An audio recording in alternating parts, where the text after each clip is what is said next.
Do you get along with everybody in the church? Said another way, do you live in unity? Jan and I have been working on a puzzle for some time, and we are a little bit slow at it, but it's a very relaxing and enjoying process that we have. And there's something really interesting about a puzzle. If you've ever worked at a puzzle, as you take each puzzle piece, you realize that each puzzle piece is different. No two pieces look the same. Each one has a different shape, it has different colors on it.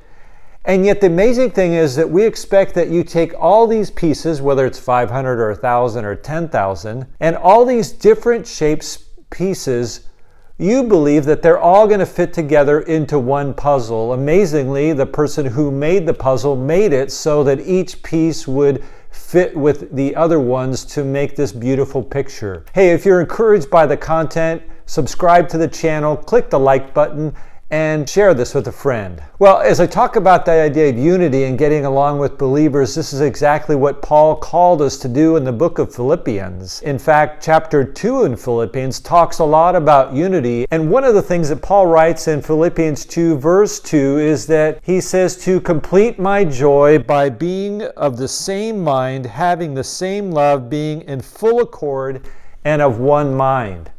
Boy, that's a challenge nowadays because in any church there are so many different people that have different views and different backgrounds. And that's important for us to understand that everybody is not the same in the body of Christ, that we all have different interests, we have all different emphasis, we've got different backgrounds in the church and in our life. And so it's not surprising that we're different, that we view things differently, that we have different opinions about some of the issues that we face. Now, I'm not talking about the central doctrines of the Christian faith, such as who is Jesus Christ and how is it that a person can be saved. No, those things are set in stone by Scripture. What I'm talking about is the idea that there are so many things that are not clearly laid out in the Bible. They are Romans 14 issues, as Paul talks about there, where he says that we need to be fully convinced in our own mind about the truth, about our own convictions. And yet here Paul calls us to unity.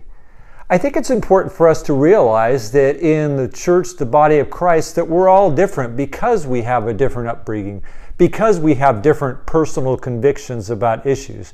Because of our past experiences, we see things differently and we have different ideas and different preferences about the way things should go in the church, what church should look like, and what the church should be doing. Again, these are not essential doctrines, but these are our preferences, our own opinions. And the key that Paul is saying here is that in the midst of those differences, even though we're a different puzzle piece, God intends for us to fit together, and we need to pursue that unity.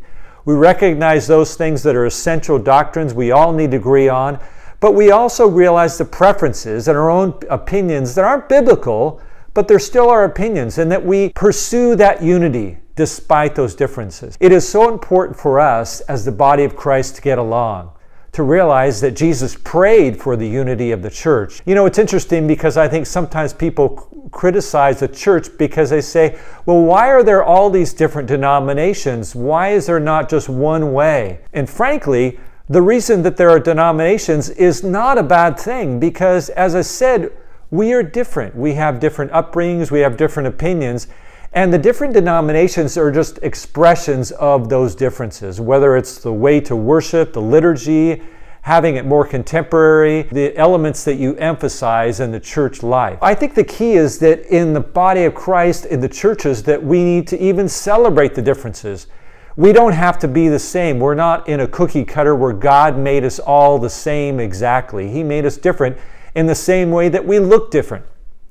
And I think that's important, that we realize and understand that we need to pursue unity. We need to get along with each other despite the differences. And that's what Paul is calling the church in Philippi and what he calls us to do today. You're in a church, you may have differences of opinion about what worship songs to do or what activities to be involved in, whether your kids should be homeschooled or in public school. There's a myriad of issues. And we need to recognize that God calls us to that unity. Therefore, we need to allow those differences. As Paul said in Romans 14, let each person be convinced in their own mind about those things. And we need to respond to what Paul says here, that we need to complete his joy, to complete the Lord's joy by pursuing that unity, being of one mind, being of one Spirit in our lives. So my challenge to you is to think about within the body of Christ, or even where you work or where you are, if there are other believers that have different convictions about the non-essentials, great. We need to encourage each other and we need to work toward that unity. This is how we celebrate who Christ has made us to be and how we show the world that we are His disciples by the love that we have for each other, even in those differences.